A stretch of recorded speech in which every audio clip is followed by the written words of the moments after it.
तिम्मापुर गांव में चोपड़ा अपनी पत्नी के साथ रहता था।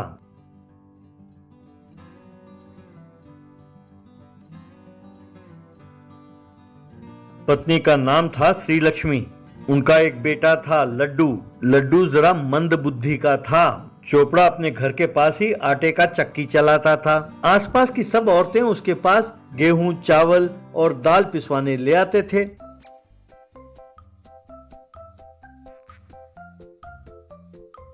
चोपड़ा उन्हें पीसकर आटा बनाकर उन्हें देता और जो पैसे वो देते वो उनसे ले लेता था। लड्डू इस काम में अपने पिताजी का हाथ बटाता था। चोपड़ा और उसकी पत्नी लड्डू के शादी के लिए रिश्ते ढूंढने लगे।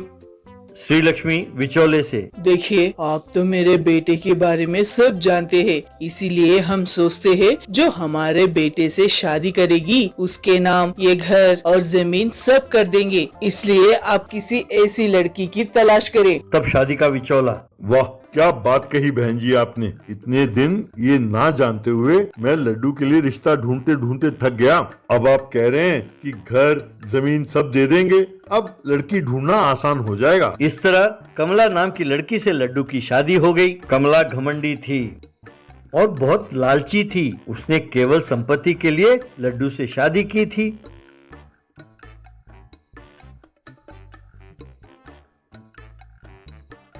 शादी होने के 2 दिन बाद ही उसने अपने सास से कहकर घर और जमीन के कागज अपने नाम कर लिए। तब से उसने अपना राज चलाना शुरू किया। एक दिन लड्डू आटा का चक्की चला रहा था। तब कमला, सुनो जी, तुम अकेले चक्की क्यों चला रहे हो? तुम्हारे पिताजी भी तो है, उन्हें चक्की चलाने कहो और तुम कोई काम कर लो, हमें ज्यादा पैसे मिलेंगे। अब उठो भी वहाँ से। तब श्री लक्ष्मी, ये क्या बेटे, बाबूजी दिन भर चक्की नहीं चला सकते, इसीलिए लड्डू उनकी मदद करता है। वो बाहर जाके क्या काम करेगा? तब कमला, क्या क्या करेगा? अरे यू सांड की तरह मोटा हुआ पड़ा है और वैसे भी चक्की चलाने के लिए बाबूजी अकेले काफी है। अब इसके लिए 2 लोगों की क्या जरूरत है? दोबारा मेरे सामने जुबान मत चलाना। ये सुनकर घर में सब डर गए। अब लड्डू जाकर मजदूरी करने लगा। दिन भर चोपड़ा चक्की चलाते चलाते थक जाता था। तब श्री लक्ष्मी बेचारी चक्की चलाने लगी। ये देखकर कमला, ये क्या, तुम चक्की क्यों चला रहे हो? उस बुड्ढे को क्या हो गया? तो ठीक है, आज से तुम ही चक्की चलाना। उस बुड्ढे से कहो बाहर जाकर कोई काम करे और पैसे कमा कर लाए। इस तरह चोपड़ा ढाबे में काम करने लगा।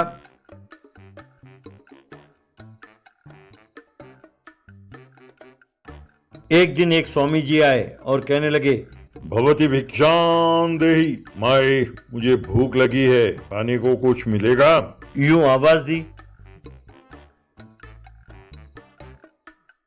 तब कमला, हाँ, सवेरे सवेरे आगे भीख मांगने, ए दफा हो जाओ यहाँ से, कुछ भी नहीं है। यूं डांट कर अंदर चली गई।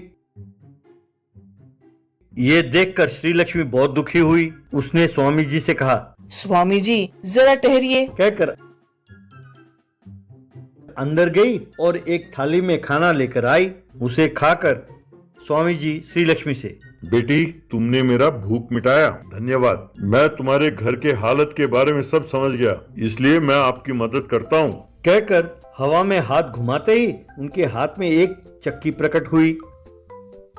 श्री लक्ष्मी को देते हुए स्वामी जी, बेटी, ये एक जादुई चक्की है, इसे चलाने की जरूरत नहीं पड़ती, ये अपने आप चलती है। कहकर स्वामी जी चले गए। श्री लक्ष्मी खुश हुई, अंदर गई, कमला को सब कुछ बताया और बरामदे में उस चक्की को रखा और उसमें कुछ दाने डाले। बस वो चक्की अपने आप चल पड़ी। ये देखकर कमला और श्री लक्ष्मी दोनों हैरान रह गए।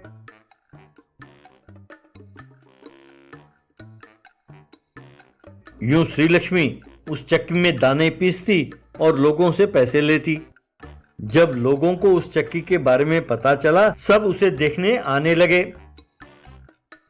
दूर दूर से लोग ऑटो में बोरियां लेकर आने लगे और दाने पिसवाने लगे चक्की में।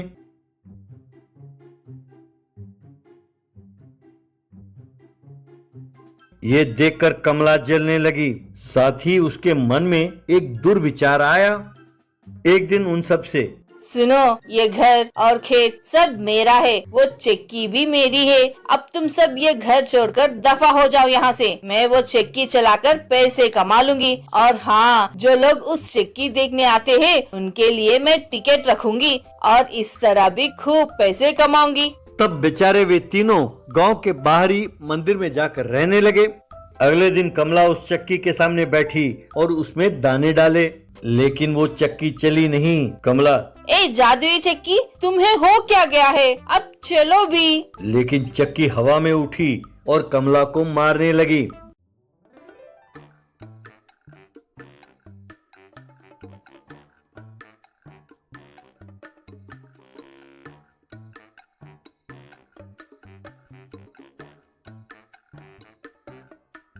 कमला, बाप रे, हाय रे, अरे मुझे मत मारो, मुझे मत मारो कहकर चिल्लाने लगी। तब वो जादुई चक्की, क्यों घमंडी औरत, तुमने उन भले लोगों को घर से बाहर निकाल दिया। अगर तुमने अपने आप को नहीं सुधारा तो तुम्हारा और बुरा हाल होगा। इस बार सिर्फ मार नहीं पड़ेगी, तुम्हारी जान जाएगी, खबरदार। कहकर चक्की उसे मारने लगी। तब कमला, ठीक है, मुझे माफ कर दो, मुझसे गलती हो गई, दोबारा ऐसे नहीं करूँगी। कहकर हाथ जोड़ा। तब चक्की फिर से जमीन पर उतरी। कमला मंदिर गई और चोपड़ा और उसके परिवार से माफी मांगा और उन्हें घर लौटने को कहा। उस दिन से कमला अपने सास, ससुर और पति का अच्छी तरह देखभाल करने लगी।